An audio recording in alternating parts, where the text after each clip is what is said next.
একদিন এক আল্লাহর অলি গভীর রাতে আকাশের মধ্যে শূন্যে দাঁড়িয়ে আল্লাহর ইবাদতে মগ্ন ছিলেন। সেদিন রাতে তার স্ত্রীও ঘর থেকে বেরিয়ে তাকে আকাশের মধ্যে দেখতে পেলেন, কিন্তু তার স্ত্রী তাকে চিনতে পারলেন না। পরদিন তার স্ত্রী তাকে বললেন, হে আমার স্বামী, কাল রাতে আমি আকাশের মধ্যে একটি অলৌকিক ঘটনা দেখেছি। তখন সে আল্লাহর অলি বলল, হে আমার স্ত্রী, তুমি কাল রাতে আকাশের মধ্যে কি দেখতে পেলে? তখন তার স্ত্রী বলল, কাল রাতে আমি আকাশের মধ্যে এক সুদর্শন পুরুষকে দেখতে পেরেছি। আমার মনে হলো যেন জীবনে এই প্রথম কোনো সুদর্শন পুরুষ আমি দেখতে পেরেছি। আমার কাছে এও মনে হলো যে সে ব্যক্তি কোনো সাধারণ ব্যক্তি নয়, কেননা সাধারণ কোনো পুরুষের পক্ষে এত সৌন্দর্য চেহারার অধিকারী হওয়া কখনোই সম্ভব নয়। আমার কাছে আরও মনে হলো সে নিশ্চয়ই আল্লাহর কোনো অলি হবেন।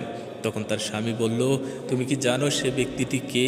তখন তার স্ত্রী বলল, হে আমার স্বামী, সেটা আমি কি করে জানতে পারি? তখন সে আল্লাহর অলি বলল, সে ব্যক্তিটা আর কেউ নয়, সে হলো তোমার স্বামী, মানে আমি নিজেই। তখন তার স্ত্রী একটু অভিমান করে বলল, ও তাই তো বলি, তুমি না হলে এরকম বাঁকা কোমরের লোক আর কে হতে পারে?